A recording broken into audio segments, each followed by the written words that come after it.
Here at Helmuth Ford, we are a small town dealership with no hassle and no pressure. Hi, this is Stacy from Shuttler Insurance Services. Come see me on the east side of the square in Sigourney for all your insurance needs. Welcome back to the show! Welcome back to the show!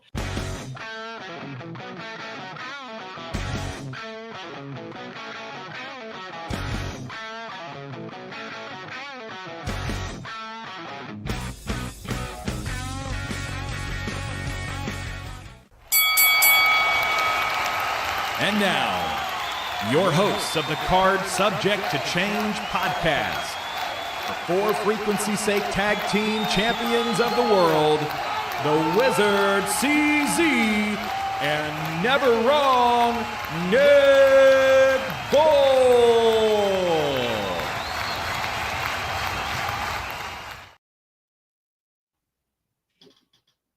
Hello, everybody, and welcome to another exciting edition of the Card Subject to Change podcast, the podcast by the fan, for the fan. Of course, I am your host, Never Wrong Nick Bull. It's not just another awesome episode. It's a very special episode. This is our 2025 draft special. More about that in a second. Of course, I'm your host, Never Wrong Nick Bull. We are, of course, powered by Lopez Pizza, built by Durham Remodeling, colored by Ryan Allison Tattoo, and protected by Jared Zook of Country Financial. So happy you're along with us. Let's talk some wrestling. We're a week removed from WrestleMania. The smoke is kind of settled. More about that later. But I'd be remiss if I did not introduce to you one half of the reigning, defending, and current For Frequency's Sake tag team champions. He is the one. He is the only. He is the Wizard CZ. Wiz, how you doing, buddy? Man, I am doing really good. I'm super excited. This is going to be a fun show. And if you're watching live, if you got us on camera, you can see we've got another full house in here. Joining us for this draft special is our good friend from the Educated Ignorance and Burden by the Bear podcast, Mr. Joe the Show Winkle. Joe, how you doing? Back in your life, like basketball being on. I thought this was going to be a playoff podcast. You guys wrote me. You duped me again, damn it. But it's good to see you guys. We're here. We're back out here grinding. I'm ready to go to bed. That shows how washed I am. It's been a busy 7 days, but I'm good to see all of you beautiful faces. Yeah, we're ready to rock it out, man. And of course, we can't have a draft special and have 2-on-2 GMs without the tribal chief of the For Frequency's Sake podcast network, Mr. DJ Jarvis. DJ, how you doing today? I can actually breathe and hear as opposed to Thursday night with the NFL draft. So hopefully I make it longer than 3 picks tonight. Fingers crossed, man. Fingers crossed. He did leave perpetually earlier than I would have imagined on Thursday, but it was fine. We held down the fort. I want to promise you I was grinding to get through that. Like, okay. Grinding. I didn't expect you to be there at all, so what you gave us was more than enough. Like, this is what's decorating my desk right now is all of these cough drop wrappers because I have not been able to breathe for a week. Well, we did okay. We're all glad you're on the road to recovery here and joining us for our draft special. DJ, I'm going to let you kick us off and talk about the rules going into this draft. Yeah, absolutely. So we're going to do a serpentine draft with a random draft order. The draft order was decided prior to tonight. We did a 100-yard dash virtual. And you know it's virtual because CZ won it. I think if we did a 100-yard dash, CZ, I'm not saying I would win. Certainly I wouldn't win. CZ and I would both be dead around the 20-yard line. You made it further than I did, bro, if you made it to the 20. We did champions. We did a champions draft on Wednesday. We'll get to that here in a moment.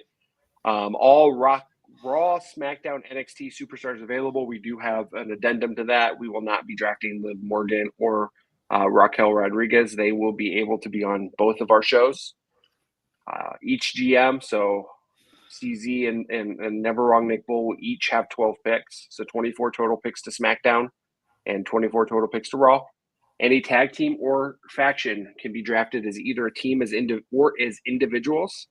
If you draft a team or a faction, you forfeit your next pick or picks. It's different than our previous draft where you forfeited your partner's pick because Stripes saddled me with, I think, Liv Morgan and Raquel Rodriguez actually 2 years ago. Trades are allowed and encouraged, and our supplemental draft will be held tomorrow on ffsqc.com. So any undrafted free agents will be drafted in our supplemental draft.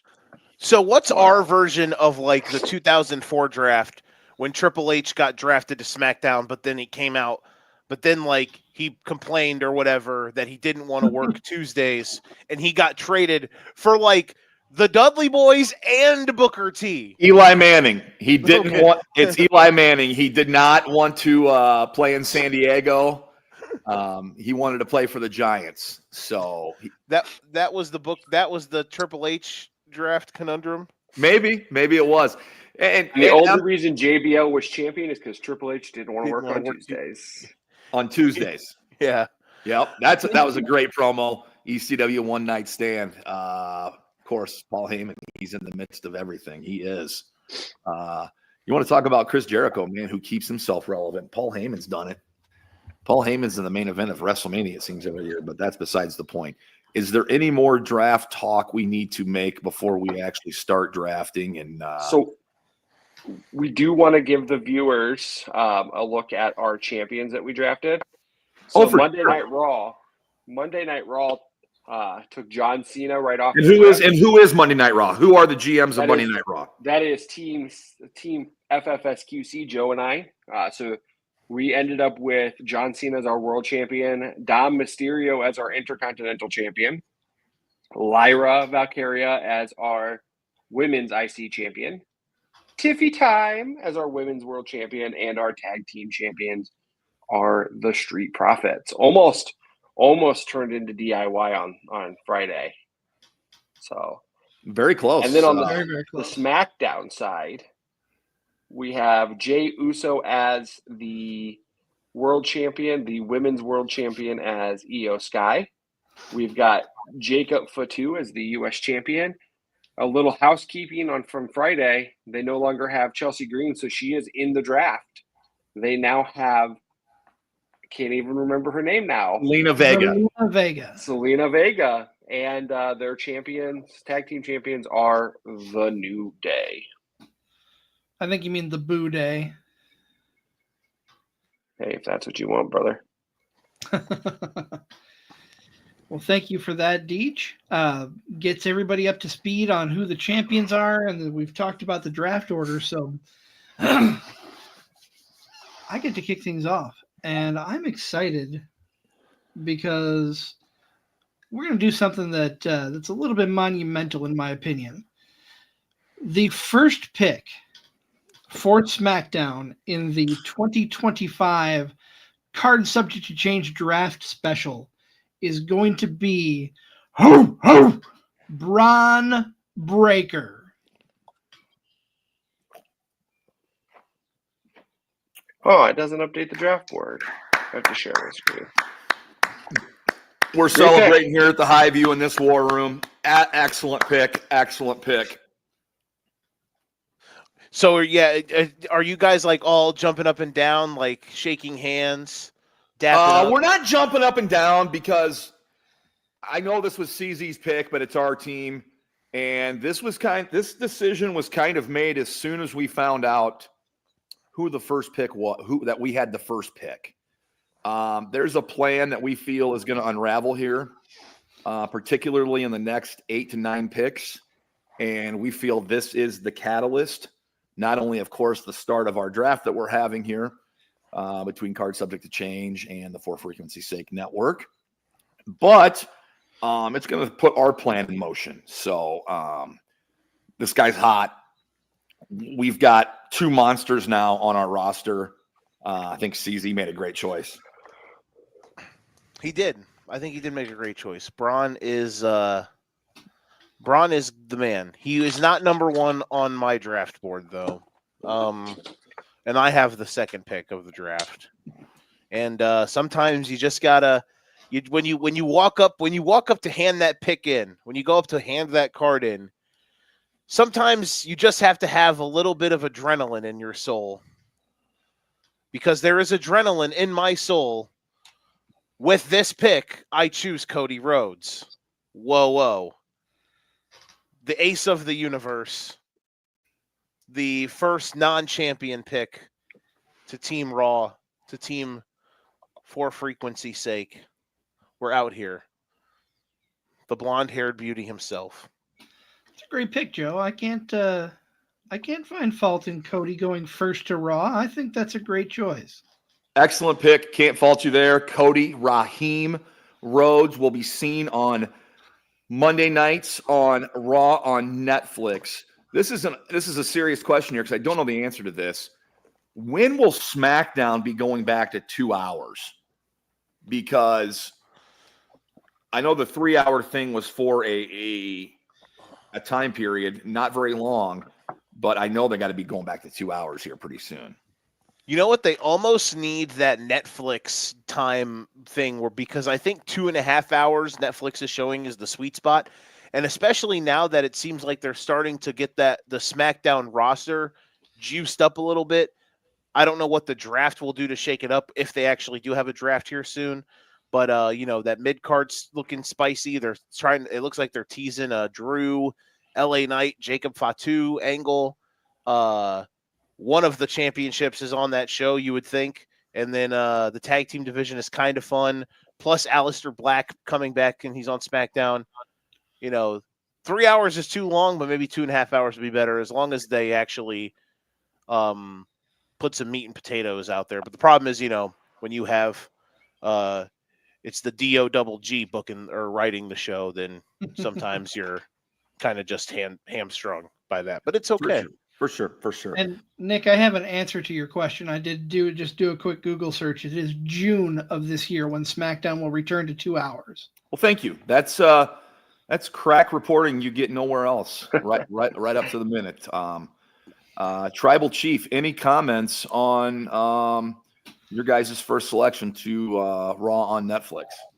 I actually just really appreciate that this time around my partner communicates with me and doesn't go rogue. And take the Miz with the first round pick. So, wait, that happened? We're not gonna revisit that. But I'm sorry. No, I couldn't hold that in. That's okay. We're gonna keep things moving here, and it is Team SmackDown's turn to draft. I believe it is my choice. Hey, when you're building a show or building a team, yeah, it's great to have those guys you love. It really is. But you know what?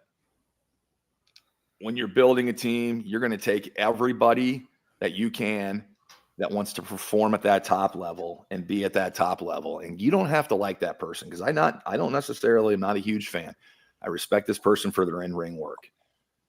But I believe he's going to be the next world heavyweight champion on Raw on Netflix. I am taking Buffalo, Iowa's own Seth frickin' Rollins. Excellent. I love that choice, Nick. Fantastic. So I don't want to spoil things here. Possible strategies right off the rip. Our plan over here on Monday Night Raw was if CZ did not go Seth Rollins or Braun Breaker, Joe was taking both of them because they are now a tag team. Which I did mention to DJ. I'm going to say not officially because they haven't teamed together. Hey, we've already taken it, so it's fine. It's already done. And B, they haven't been announced yet. Yeah, they're a team. I did mention to DJ that we would have had to clear that. Like we would have had to see if that would have been above board. But I'm glad it worked out this way, in all honesty. Yeah, I'm glad you guys used 2 picks to. You guys have the Dangerous Alliance now. Yeah. So there we go. We're all Which in. I'm excited for. I hope they add a little more to it, but hey, we're here for it. Anywho. I think they'll add one more piece, and I think it's nobody we think it's going to be. We won't know it. I agree with you. I agree with you on that. Deej? your world. I mean, it would be unlike me not to make our second pick Roman Reigns. Are you saying OTCs recognize OTCs? OTCs recognize OTCs.